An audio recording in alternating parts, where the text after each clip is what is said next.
It was a chilly Halloween evening in the quiet town of Frederick, nestled deep within the heart of Delaware. The air was filled with an eerie sense of excitement as families decorated their houses with cobwebs and skeletons. I, like many others, had eagerly awaited this night to witness the spookiest and most creative decorations Frederick had to offer. As I strolled down the dimly lit streets, a peculiar sight caught my eye. A dilapidated Victorian house at the end of the block stood in stark contrast to the others. Its windows were shrouded in heavy curtains, and the paint on its facade had long since peeled away, revealing the gray, weathered wood beneath. What made it truly bizarre, however, was the figure hanging from the second-story window by a noose. At first, I assumed it was a macabre Halloween decoration, a grotesque display of morbid artistry. The moonlight cast an eerie glow on the figure, which seemed so realistic that it sent shivers down my spine. People gathered around the house, chuckling nervously and snapping pictures. Some even made morbid jokes about the house's Halloween spirit. As I drew closer to the house, my unease grew. The figure appeared all too real, swaying gently in the wind, as if it had been there for quite some time.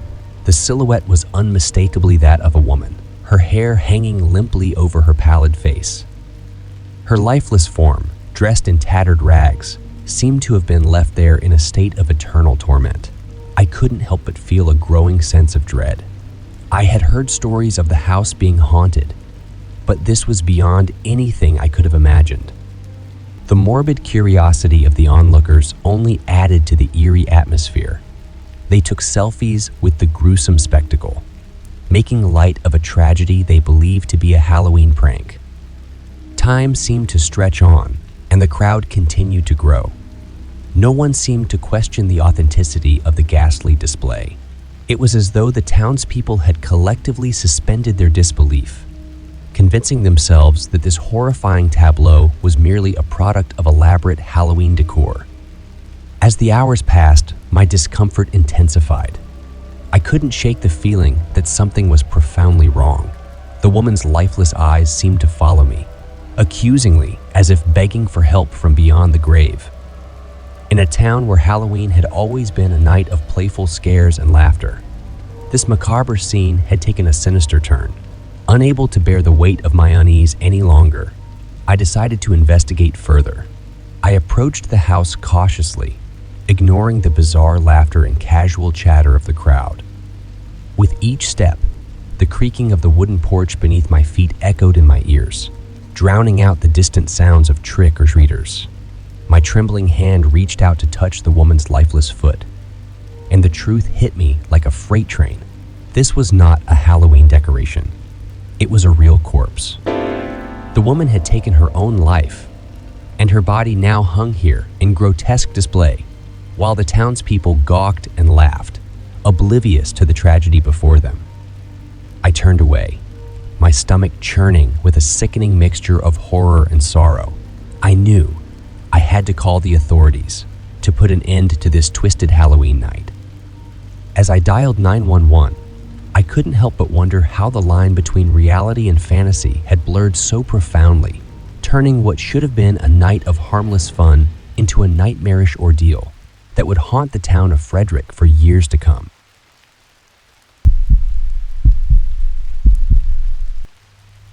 Halloween was always my favorite holiday, and this year was no exception. My best friend, Sarah, and I had been planning our costumes for months. We were both in our late teens and thought it might be our last chance to go all out before adulthood took over. I decided to dress as a classic vampire, complete with fangs, a cape, and fake blood. Sarah, on the other hand, had chosen a more whimsical route and went as a life-sized walking scarecrow. We were confident our costumes would be the talk of the town. As night fell on Halloween, we set out for our adventure. The air was crisp, and the leaves rustled underfoot. The houses were adorned with pumpkins, skeletons. Our first stop was a house on the outskirts of town, known for its extravagant Halloween decorations.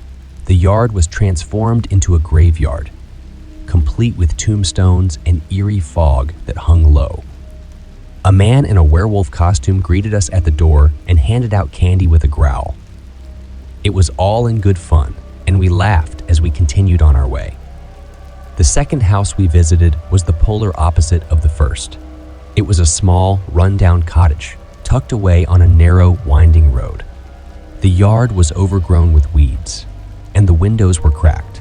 A flickering porch light barely illuminated the path to the front door. We hesitated, but decided to go up the creaky wooden steps. I rang the doorbell. We waited in the eerie silence. After that, the door slowly opened. A tall, lanky man stood in the doorway. He wore a tattered, stained apron, and his hands were covered in what appeared to be red paint. His eyes were hollow and sunken. "Trick or treat," I stammered, holding out my candy bag. He didn't speak, but extended his long, bony fingers and dropped something into our bags. It was an odd, misshapen cookie that looked more like a chunk of dough. "Enjoy," he whispered, his voice barely audible.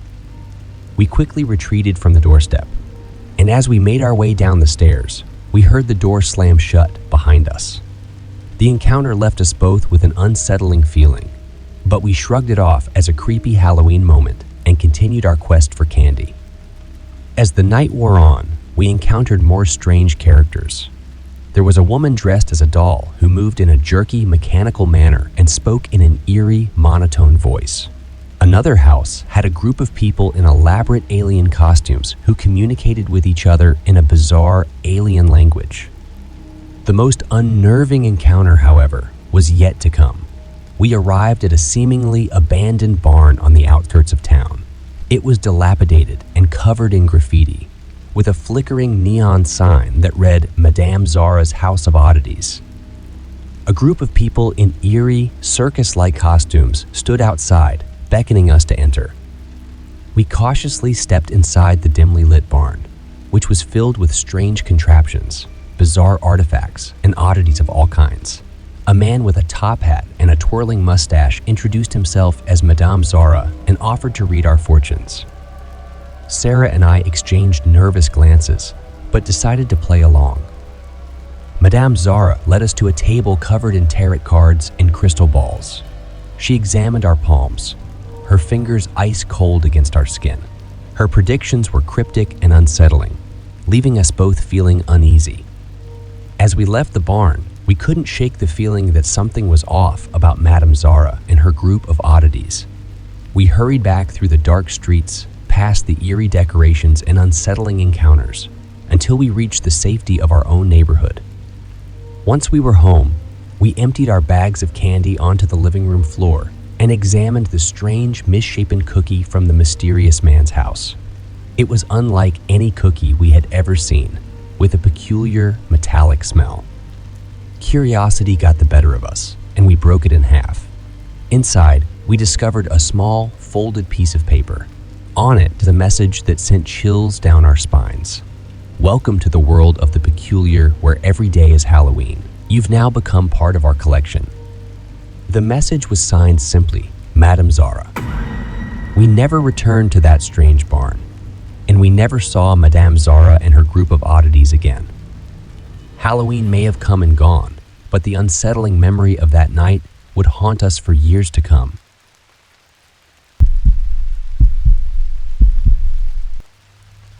Halloween was always a big deal in our quiet suburban neighborhood. It was that one night of the year when all the ordinary folks shed their everyday identities to embrace their alter egos.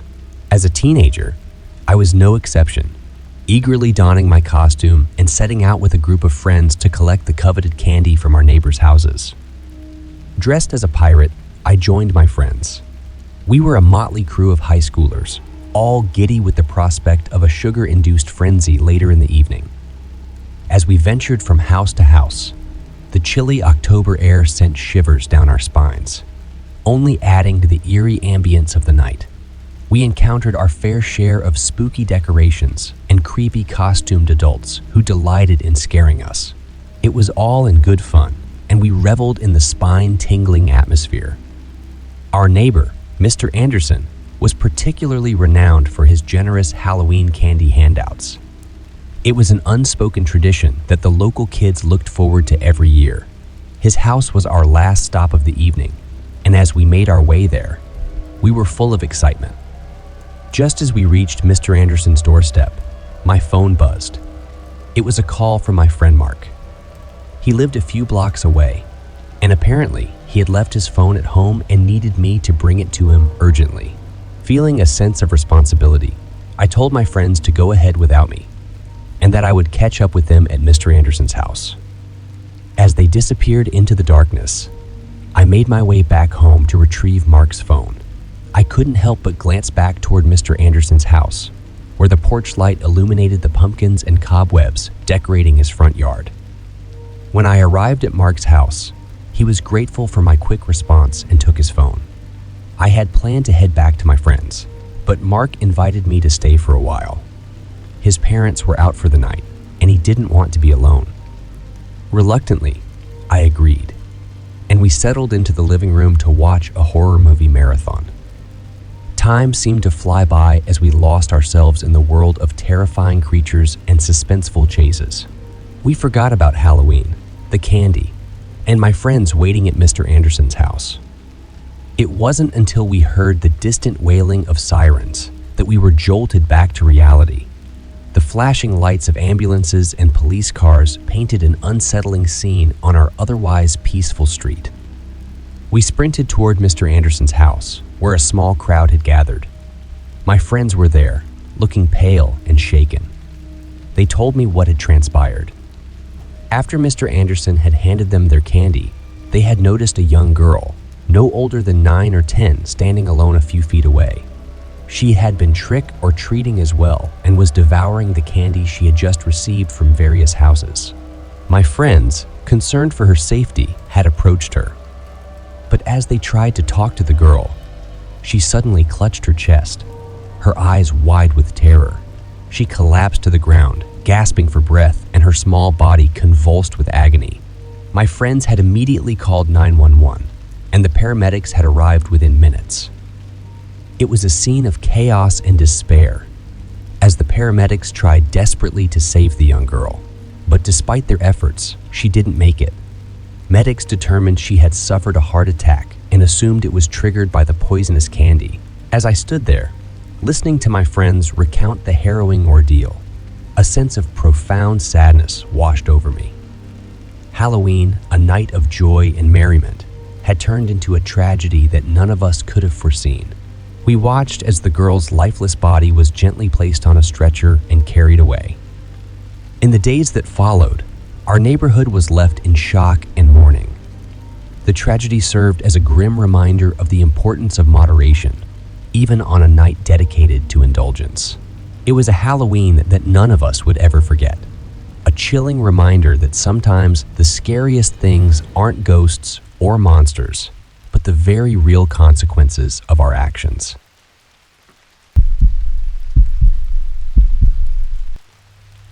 The air was crisp and filled with the earthy scent of fallen leaves as my friends and I embarked on our Halloween adventure. It was one of those perfectly eerie evenings where the sky was painted in shades of deep purple and the moon hung low, casting an otherworldly glow on the neighborhood. We were a group of teenagers, thrill seekers looking for a Halloween night to remember, and we couldn't have picked a more suitable setting. As we strolled down the dimly lit suburban streets, I couldn't help but admire the elaborate decorations that adorned the houses. Skeletons dangled from tree branches, carved pumpkins flickered with eerie candlelight, and cobwebs clung to every available surface. The whole neighborhood seemed to be in on the spooky festivities, and we were eager to join in.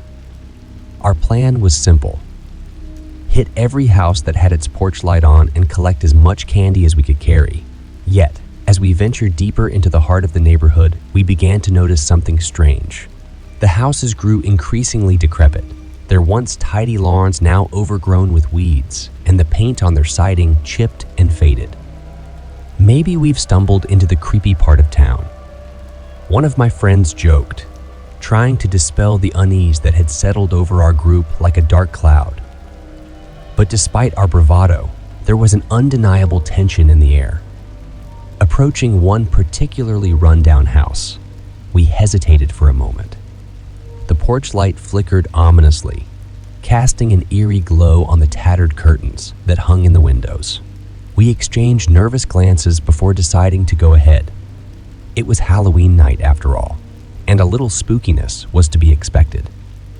We climbed the creaking steps, the sound echoing through the quiet street like a sinister greeting. I rang the doorbell and we waited, the anticipation mounting with each passing second. Finally, the door opened, revealing a strange sight. Standing before us were the oddest people I had ever seen. They were tall and thin, their faces pale and gaunt.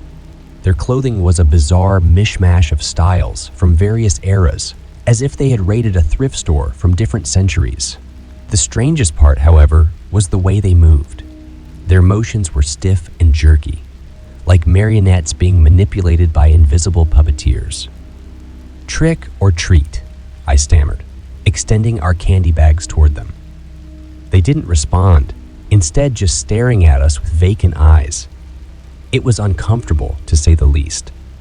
Finally, one of them, a man with a top hat perched precariously on his head, reached into a bowl and dropped a handful of candy into each of our bags. The candies were oddly shaped and had an unpleasant odor, but we thanked them politely and made our way back down the steps. As we continued our trick or treating, we encountered more of these peculiar residents.